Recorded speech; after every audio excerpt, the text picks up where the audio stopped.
नमस्कार दोस्तों, मैं हिम्मत सिंह यूएनएस की ओर से आपका स्वागत है। आज हम आपके साथ हाजिर हैं फिर कुछ नए मुद्दों के साथ, कुछ नई परिचर्चाओं के साथ। कुछ ऐसे बहसें हैं समाज में, देश में, जो आज लगभग सबके ज़ुबान पे हैं।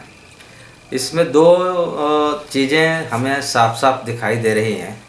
एक तो जब कोरोना का संकट मार्च से और अभी तक लगभग लॉकडाउन में पूरा देश है, ऐसे में एक नया संकट और उभर के आ गया।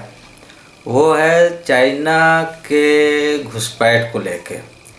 ले में तनातनी लगभग करीब करीब महीने भर हो गया। वहाँ बीच में सेना के स्तर पे कुछ बातचीत भी हुई और बातचीत का नतीजा ये हुआ कि कुछ दिन बाद हमारे 20 सैनिक मारे गए। और यूएनए की ओर से हम तमाम शहीदों को हम श्रद्धांजलि अर्पित करते हैं। इसके साथ साथ इस शहादत को लेके तमाम तरह की अटकलें हैं, तमाम तरह की चर्चाएं हैं। सरकारी और गैर सरकारी हर तरह की बातें आपको सुनने को मिल रही हैं। और कुछ इसमें मुख्य परिघटनाएं हम थोड़ा और बता दें आपको कि जब से ये सरकार है, मोदी सरकार जिसकी हम बात करते हैं, 2014 के बाद लगातार जगह जगह घुसपैठ, चाइनीज़ घुसपैठ का मामला हो या झड़पें होने की बातें हैं, वो हमेशा ये आपको दिखाई दे जाएंगी। लेकिन सवाल यह है कि अभी जो 20 सैनिक मारे गए हैं, ये एक बहुत बड़ा हादसा है, यह बहुत बड़ी साजिश है, या जानबूझ के मौत के मुंह में ढकेला गया है? ये क्या है? इस पे देश भी जानना चाहता है, समाज भी जानना चाहता है, यहाँ के लोग भी जानना चाहते हैं कि आखिर ये मामला है क्या। पहली बात तो ये कि गलवान घाटी जो लेक का एक हिस्सा है, एक नदी है, वहाँ एक घाटी है, वहाँ पेंगोंग झील है और नदियाँ हैं। वहाँ कब्जे को लेके दोनों ओर से तनातनी है। भारत का मामला है कि जो LAC बोलते हैं, लाइन ऑफ एक्चुअल कंट्रोल, जहाँ कोई ऐसी कोई सीमा रेखा तय नहीं की गई है या बाड़ नहीं लगाई गई है कि ये भारत का हिस्सा है और ये चाइना का हिस्सा है। लेकिन मोटा मोटी दोनों देशों ने एक समझौते के हिसाब से मान लिया गया था कि ये हिस्सा चाइना का है और ये हिस्सा भारत का है। और इसमें दोनों देश की सेनाएं उनकी रक्षा करने के लिए दिन रात तत्पर रहती हैं। और बीच बीच में कोई इधर से उधर, कोई उधर से इधर आता जाता रहता है और वो दिखाता है कि ये हिस्सा हमारा है।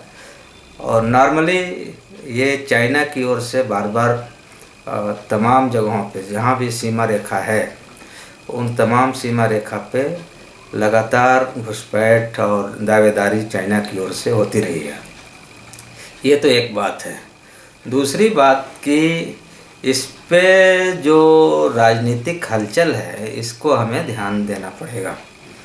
आज पूरा देश जब कोरोना संकट से जूझ रहा है, आर्थिक स्थिति चरमरा गई है और लगातार मजदूरों की बदहाली, और पूरे दुनिया ने देखा कि लॉकडाउन तो पूरी दुनिया में हुआ, लेकिन इतना बड़ा विस्थापन शायद भारत में ही देखने को मिला।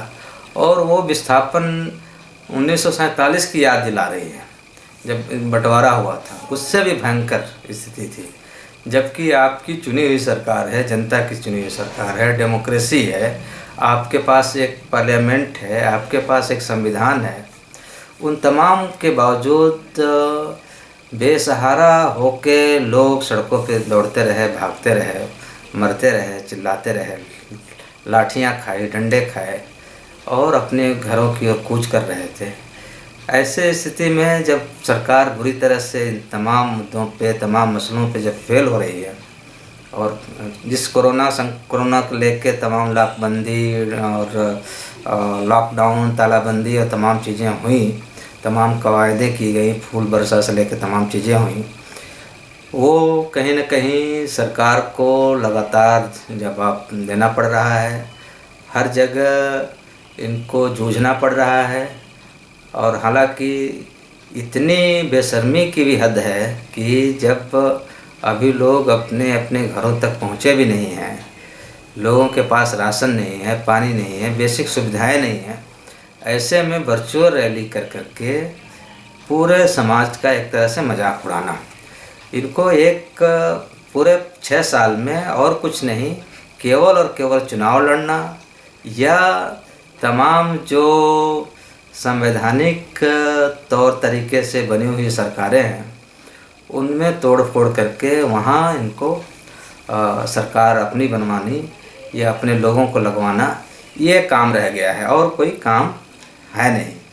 ऊपर से लगातार झूठ और झूठ और झूठ ये बोला जाता है कि देश बहुत सुरक्षित हाथों में है, देश बहुत मजबूत कंधे पे है, या 56 इंच और 58 इंच का जो फार्मूला है शुरू से लेकर अब तक, ये बातें लगातार हम देखते रहे हैं, सुनते रहे हैं। लेकिन अब हालत ये हो गई कि इन तमाम मसलों से कैसे ध्यान हटाया जाए। तो 20 हमारे जवानों को आपने कटने के लिए भेज दिया, और जब दूसरी ओर जब सवाल जवाब करने लगे तो कह रहे कि नहीं, हमारी ओर से कुछ हुआ ही नहीं है। तो क्या ये जो 20 जवान मारे गए हैं, मैंने किस तरह से क्यों मारे गए, इसका जवाब आपको देना पड़ेगा। दूसरी बात कि अगले दिन 2 दिन बाद चाइना ने 10 जवानों को छोड़ा जो बंधक बना लिए गए थे। इसके बारे में कोई बात नहीं करनी है।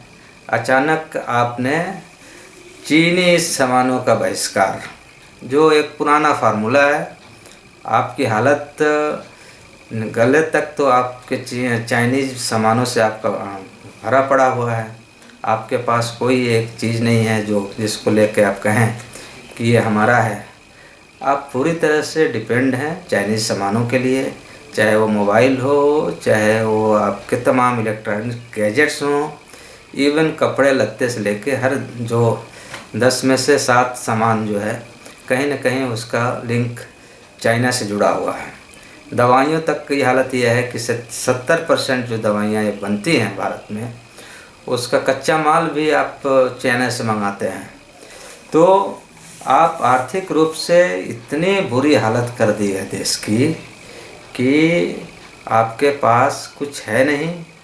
ऊपर से नौटंकी करने के लिए, लोगों को बेवकूफ़ बनाने के लिए, अपने जो आपके जो ब्रिगेड है, जो झूठ बोलने वाली या झूठ अफवाह फैलाने वाली ब्रिगेड को आप लगा देते हैं। क्या बोलते हैं भाई कि ये ऐप डाउनलोड आपने किया है, उसको हटा दीजिए, इससे चाइना की कमर टूट जाएगी। ये मतलब अद्भुत किस्म का राष्ट्रवाद आपका है। दूसरी ओर जब पाकिस्तान का मामला आता है, जब 52 हमारे जवानों को शहीद होना पड़ा पुलवामा में, दिन दहाड़े बम से उड़ा दिया, आज तक उनकी एक जांच तक नहीं हुई कि इतना बड़ा विस्फोटक आया कहाँ से, वो गाड़ी आई कहाँ से, और कैसे उसी गाड़ी पे अटैक किया गया जिसमें बुलेट प्रूफ कोई इंतज़ाम नहीं था। तो इसका भी जवाब भी नहीं मिला है। आप लगातार झूठी जो राष्ट्रवाद का जो नारा लगाते रहते हैं, वो जो खोखलापन है वो अब आके चाइना के मामले में आप पूरी तरह से आप दिख रही है। तीसरी ओर कि आप 5 ट्रिलियन इकोनॉमी और तमाम पहलू पे आप झूठ बोलते हैं, गाल बजाते रहते हैं, दिन रात आपका काम ही यही रह गया है। लेकिन एक चीज़ और है इस बीच में कि अभी हम सोच भी रहे थे कि आखिर अमेरिका का इसमें हस्तक्षेप अभी तक आया क्यों नहीं। लेकिन आज सौभाग्य से डोनाल्ड ट्रंप, जो खुद भी अपने यहाँ के जो घरेलू मामले हैं और जो ब्लैक लाइव्स मैटर का जो वहाँ आंदोलन चल रहा है, उसमें बुरी तरह से घिरे हुए हैं, कोरोना के संकट में बुरी तरह से घिरे हुए हैं, इकोनॉमिकली भी वो बुरी तरह से घिरे हुए हैं, तब वो उछल के कूद के वो आ रहे हैं समझौता करने के लिए। और आज उनका बयान भी आया कि भारत और चाइना के बीच में वो एक मध्यस्थता का वो भूमिका अदा करेंगे। तो खैर, अब ये तो है एक चीज़ कि अंततः कुर्बानी किसको देनी पड़ती है, वही जो हमारे किसानों के, हमारे जो छोटे मध्य वर्गीय जो लोग हैं, उनके बेटे मारे जाते हैं, और इकोनॉमिकली भी वही लोग बुरी तरह से इससे प्रभावित होते हैं। लेकिन इसकी फसल काटने के लिए सबसे पहले कोई आता है तो इस तरह की पार्टियां जो राष्ट्रवाद और खोखला राष्ट्रवाद का नारा लेके आती हैं, उन्हीं को फ़ायदा होता है। और शायद इसी फ़ायदे को भुनाने के लिए इन्होंने इतनी बड़ी व्यूह रचना की है, 20 लोगों को मार डालना, मरवा देना। और आज जब लोग पूछ रहे हैं तो उन्होंने कहा कि भाई यहाँ तो कोई किसी के यहाँ कोई गया ही नहीं है, जिसकी जो चौकी थी, जहाँ पोस्ट थे, सब वहीं जिनका कब्जा था वो सब वैसे के वैसे ही है। तो सवाल है कि तब ये आपका जो खोखला राष्ट्रवाद है, चाइनीज़ माल का बहिष्कार करना, झालरों का बहिष्कार करना, आप क्यों लोगों को बेवकूफ़ बना रहे हैं, क्यों झांसा दे रहे हैं आप? या वाकई कुछ मामला है जिससे आपको आपकी पूरी जो सेना है, सेना इन द सेंस, सेना का मतलब इनकी अपनी जो पार्टी और उसके तमाम लोग हैं, उनको किसी तरह का आश्वासन देना चाह रहे हैं। तो ये है कुछ सवाल चाइना के घुसपैठ को लेके और उससे उपजे तमाम विमर्श जो अभी पूरे आबो हवा में हैं, हमारे सामने हैं। तो उस पर हम कुछ बात रख रहे थे। अब दर्शकों को, आपको, सबको ये सोचना है कि वाकई हम किस तरह के समाज में, किस तरह के राजनीतिक परिवेश में रह रहे हैं। इस और बिहार चुनाव होने से ठीक पहले एक बात, अभी सवाल और आ रहा है कि बिहार का चुनाव से ठीक पहले क्यों बिहार रेजिमेंट को वहाँ भेजा गया था। ठीक वैसे ही जैसे चुनाव से ठीक पहले पुलवामा करा दिया गया। ये कहीं एक ट्रेंड तो नहीं दिख रहा है। इस ट्रेंड के बारे में भी हमको, आपको सोचना पड़ेगा कि ये लाशों के, हमारे नौजवानों की लाशों पे कौन राजनीति कर रहा है और इसको कैसे रोका जाए, इस पे भी हम सबको मिलकर विचार करना चाहिए। और ये तो जनता करेगी, तय करेगी कि कैसे चीज़ें आगे बढ़ें। और मैं इसके साथ इन तमाम जो मुद्दे हैं इस पे मैं अपनी बात ख़त्म करता हूँ। लेकिन आपसे गुजारिश है कि आप हमारा जो चैनल है, यूट्यूब चैनल, उसको सब्सक्राइब करें, लाइक करें, घंटी बजाएं, साथ में इसको शेयर भी करें कि ज़्यादा से ज़्यादा लोगों तक हमारी बात, आपकी बात पहुंच पाए। धन्यवाद।